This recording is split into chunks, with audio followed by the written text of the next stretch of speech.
Assalamu alaikum. This is a course of psychology and sociology of language. And this is me, Aamna Siddique from batch 14. And under this course, I am going to explain the topics which I've opted computational syntax from the sociology part and extinct and endangered languages from psychology part. Well, computational syntax, which is from the computational linguistics, which is a branch of linguistics, subfield of linguistics, where computer interacts with the human being and it analyzes the text, written text, or speech discourse, and then translate from one language to another. And there under this computational syntax, we're going to discuss the certain programs which are ELIZA, Circuit or and then comes this topic extinct and endangered languages. Under this, we're going to discuss how languages, some languages die gradually, some die radically, and suddenly, and how there are revival movements going on, and why we need to worry about the language death. All right, starting from computational syntax. There is this program which is ELIZA. ELIZA is a computer program which is designed to stimulate non-directive psychiatry. You know that there are like human psychiatrists. When we are having some kind of mental issues, any one of us having mental issues which we will regard as a patient, will go to a psychiatrist and will tell that psychiatrist that uh, dear psychiatrist, we are suffering from this issue, how to resolve it, and he will ask our history and then respond accordingly. In a similar way, this program is designed. For example, there a patient would connect with Eliza and will say that, Eliza, I am not feeling well. Eliza will respond that, why are you not feeling well? Then the patient will say that, for example, he will say that she will say that my boyfriend ditched me. Oh, she'll say, oh my god, and how could I help you? Then said that I have this kind of negative thought. The patient will say, Eliza would say, do this to remove your thought. This is actually designed for, it will just recognize the utterance and uses the rule of semantics, syntax, and along with the morphology, and will try to address the issue of the person. Okay, now there's a circuit fixer shop which is designed after 25 years, and a system designed to help a technician repair a faulty circuit. Okay, and a technician has some kind of faulty circuit, will connect with the circuit fixer shop, and it will help resolving it. There is this difference between Eliza and circuit fixer shop, and the difference is that Eliza is like it only responds and to typed input and produce a printed output, while the circuit fixer shop accept the speech input and then focus response. Okay. Now there's this computer which will say, okay, this is a circuit fixer shop. How may I help you? The technician will respond, I need to fix this circuit. For example, it could be a RS11 circuit. Okay, then computer say, I'm familiar with that circuit. The LED is supposed to be displaying alternately blinking 1 and 7. Then the technician will say, okay, where is that LED? In this way, the conversation will go on, and this how they will respond to it. Okay, then there is this parser, which is a computer program which attempts to replicate what we've been calling as mental parser. What it does, it uses a grammar and then it assign a phrase structure. Okay, for example, in the normal language, when we talk about, there are some kind of rules that we have to follow, the subject verb agreement, and they are like, they need to be subject verb object. In the similar way, they uses this kind of the rules. I'm going to explain that on the whiteboard. For example, it follows like, there should be determiner which has to come before, in a there are two type. Okay, determiner which has to come, it follows like the rules like this. For example, subject, noun phrase, verb phrase, and there should be a determiner, right? Okay. uh, Now there are two kinds of parsers. Okay, there are two types of parser. Like there is top-down parser and there is the bottom-up parser. In the top-down parser, is start from recognizing the sentence and then goes on to determine its elements. Okay, for this it is necessary. For example, if there is a sentence like "child found the kittens," the parser would be unable to assign it a structure because it does not begin with a determiner. For this, for the top-down parser to recognize sentence should begin with the determiner, and then there's the bottom up parser.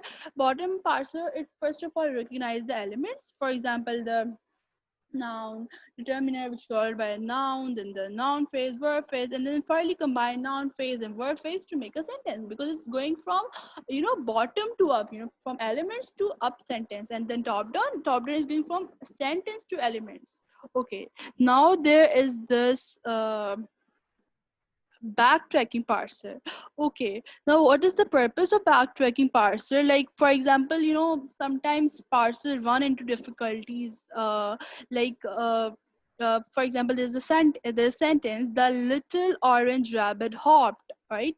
The parser might mistakenly assume that orange is a noun. When that parser would just mistakenly assume, then when that later then the error is apparent, the parser backtracks to the decision point and retired with origins in adjective. First of all, first of all, backtracking how it works. I'm going to tell you. There is this word orange, right? Orange. It will recognize it. Okay, it's a noun. Then backtracking works. Their backtracking is going to work, and then backtracking will change it to an adjective. This backtracking strategy works, but this strategy works only for the confused grammar sentences. Okay, now inserts in the style of Shakespeare. Now, computer program works to make the inserts. Now, there's this unique style of arranging that instantaneous insert and phrase inserts. For that, I have to explain you to on the board. Uh,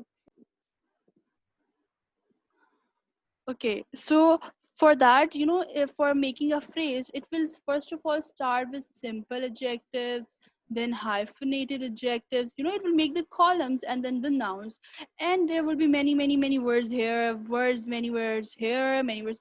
Now, instead, it should just go on with the first word and in a horizontal way. No, it could just randomly pick, for example, from here, and then it will make a phrase. Now, I'm going to give you the example, which is like it could just make, for example, there's a word rank in the simple adjective. Join that with the milk livered and then loud, and we say, okay, you lumpish milk livered hedgehog. So this is how it goes on to making the structures, right? Okay, now let me tell you another topic, which is extinct and endangered languages. There are some languages which die with the passage of time and then become extinct, and there could be many reasons for that. For example, there are like sudden languages. In sudden languages, what happens is that the language speakers die, and with that the language also die. And then now, why that language die? For example, in sudden language, there is this community which speaks, for example, a language. There comes a pandemic like corona or any pandemic, okay, or maybe there is a war. During that pandemic, all the speakers die, right? Or maybe due to the war, all the speakers die. When all those speakers die, the language will also be uh, suddenly dead. There will be sudden language death, right? Okay, now there could be radical language death.